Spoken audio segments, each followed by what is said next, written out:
ధైర్యాన్ని కోల్పోకుండా ముందుకెళ్లాలనే సంకల్పంతో 2013లో నా తోటి బాధితులకు నేను కూడా ఏదో ఒక సహాయం చేయాలనే ఉద్దేశంతో సివియర్ డిజేబిలిటీ వెల్ఫేర్ సొసైటీ ఏర్పాటు చేసి దాతల సహకారంతో గ్రాసరీ వీట్ ఇంకా కొన్ని ఫైనాన్షియల్ సపోర్ట్ అన్నీ కూడా సమకూర్చడం జరుగుతుంది. అది నాకు చాలా సంతోషాన్ని ఇస్తుంది.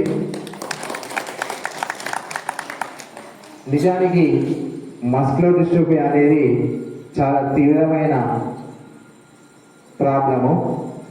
వికలాంగులను మీరు చూసుంటారు, చాలా వికలాంగులను చాలా రకాలుగా చూసుంటారు.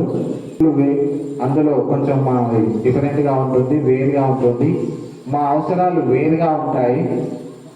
సో వాళ్ళు చేసుకోలేని పరిస్థితి. అలాంటి తీవ్రమైన వైకల్యం వాళ్ళకి తన వంతుగా సహాయం చేయాలని 2013లో ఏర్పాటు చేసిన సంఘం ఇప్పటికీ దాదాపు 13 సంవత్సరాలు అవుతుంది గడుస్తూ. ఇలాంటి మనసున్న దాతలు చేయుతనిస్తే, భద్రతను కల్పిస్తే నిత్యం ఈ ప్రోగ్రామ్స్ ముఖ్యంగా ఎందుకంటే మనని అంటిపెట్టుకుని మన తల్లిదండ్రులు కూడా మన ఇంట్లోనే ఉంటారు. జీవనోపాధి అనేది తక్కువ, అంటే మనకు సేవ చేయడమే సరిపోతుంది టైం అంతా.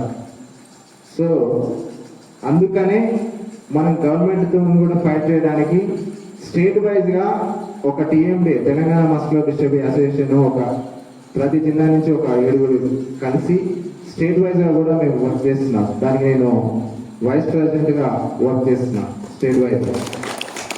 కళాక్షీత బాధితులది మనోవేదన, ఆవేదన. లాస్ట్ టైము గత 10 ఏళ్ళ నుంచి మేము ఎక్కడ ముఖ్య మంత్రులు కలిసిన, ఎమ్మెల్యేలు కలిసిన ప్రతి ఒక్కరి కూడా మన రెమరెమలు ఇవ్వడం జరుగుతుంది. ఎందుకంటే మనకు సేవ చేస్తూ మన తల్లిదండ్రులు మననే అంటుపెట్టుకొని ఉంటారు. జీవనోపాధి అనేది ఉండదు. మనకు పక్క రాష్ట్రంలో ఇస్తున్నట్టు 15,000 పెన్షన్ ఇస్తే బాగుంటుంది. అలాగే సంరక్షకుడిని అంటే సేవ చేసే అతన్ని కూడా మనకు సమకూర్స్తే కేర్టేకర్ వ్యవస్థ ప్రకటిస్తే చాలా బాగుంటుంది. ఏం చేయాలని ఆలోచన చేస్తే ఉగాది సంబంధించిన పచ్చడికి సంబంధించిన గ్రాసరీ 3,000 రూపాయలు తనే ఇచ్చాడు. ఫస్ట్ ప్రోగ్రామ్ అదే నాకు. అన్నేళ్ళ నుంచి మళ్ళీ ఇంతకాలానికి తను మొన్న కాల్ చేసి ఒక ప్రోగ్రామ్ చేద్దాము ప్లాన్ చేయంటే, ఎలాగో నా బర్త్డేకు ఇంటికి వస్తారు, అదేదో మా నారాయణపురమా సర్వేగా ఎక్కడో ఒక చోట చేద్దామంటే తను స్పందించి ఎమ్మటే అన్న చేద్దాము, ఎన్నైనా సరే ఎంతమంది అయినా సరే అన్నది.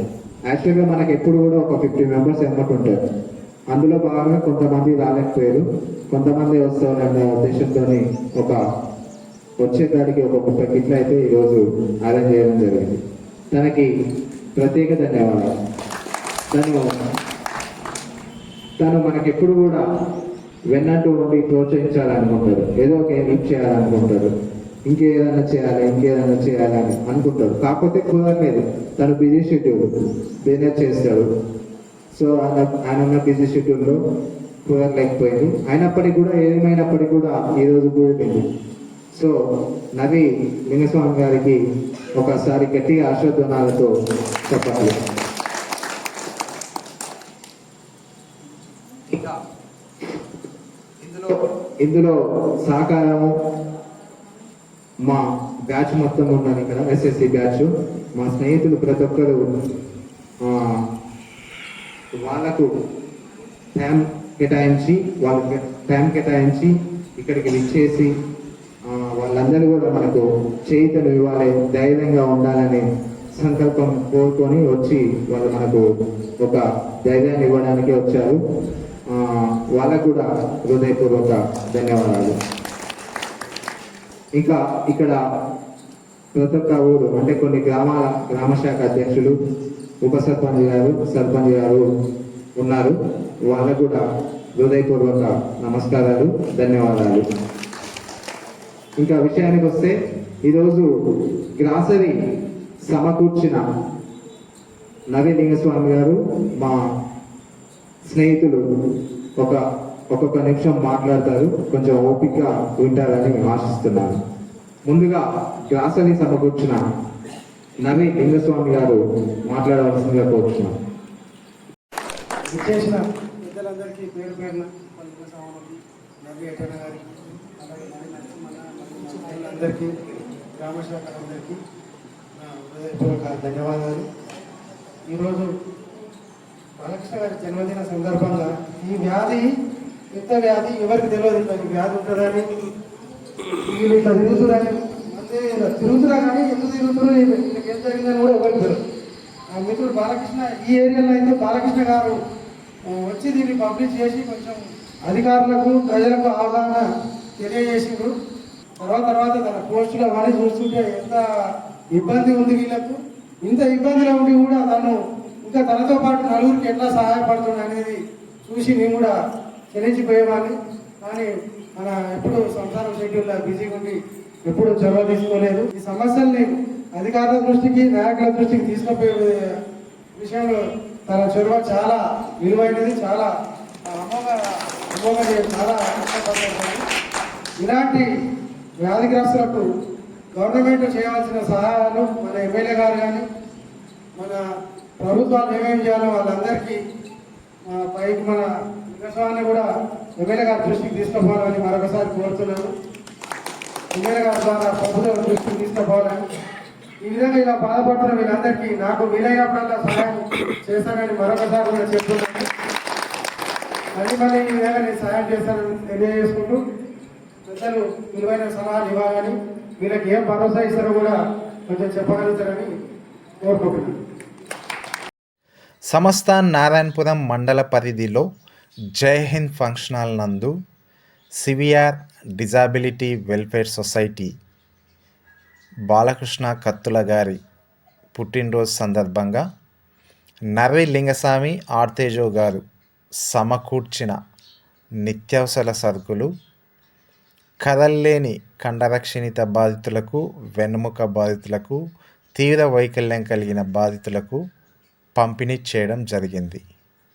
ఈ కార్యక్రమానికి స్థానిక నారాయణపురం సర్పంచ్ గారు ఉప్పల విజయలక్ష్మి లింగస్వామి గారు విచ్చేసి బాధితుల సమస్యలు అడిగి తెలుసుకుంటూ స్థానిక ఎమ్మెల్యే గారి దృష్టికి తీసుకెళ్తానని చెప్పడం జరిగింది. ఇప్పటి వరకు నా ఛానల్ని సబ్స్క్రైబ్ చేసుకున్నట్లయితే సబ్స్క్రైబ్ చేసుకోండి, లైక్ చేయండి, షేర్ చేయండి.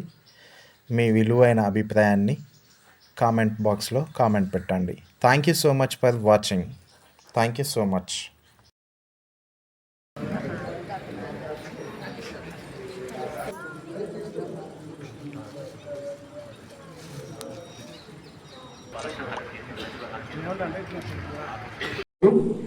కొద్దిగా లేట్ అయిందేమో, లేట్ కావచ్చేమో, ఖచ్చితంగా మాత్రం దీని మీద సార్ దృష్టి తీసుకుపోయి ఖచ్చితంగా చెబుతాం. మరొక్కసారి నేను నర్రి లింగస్వామిని, అట్లాగే దీనికి అంతా కర్త క్రియ మన తమ్ముడు కత్తుల బాలకృష్ణ మరొక్కసారి నేను అభినందిస్తున్నా. మంచి ప్రోగ్రాం చేసిండు. ఇది నిజంగా కూడా వీళ్ళందరూ ఇన్ని కుటుంబాలను సాయం చేసేడు తమ్మి. ఎవరో ఎక్కడో ఇప్పుడు డబ్బులు పెట్టడం ముఖ్యం కాదు, సాయం చేసి ముఖ్యం. తీసుకుపోయాడు చాలా గొప్పవాడు. ఈ విషయాల్లో నువ్వు దీన్ని వెలికి తీసుకొని దీన్ని పట్టుకుంటూ నాకు వచ్చింది, నాది చాలా నచ్చింది కూడా. నేను చాలా ఇది నిజంగా కూడా మనసు అదైతుంది. ఇట్లాంటి ఉంటుంది డిసీజ్ ఏంది పాపం వాళ్ళకి ఏం తెలుసు, వాళ్ళకి తెలియకుండానే వాళ్ళని కబలిస్తుంది కదా. ఇట్లాంటి ప్రోగ్రామ్ చేసిండు. మరొక్కసారి నేను అభినందిస్తున్నా. Thank you.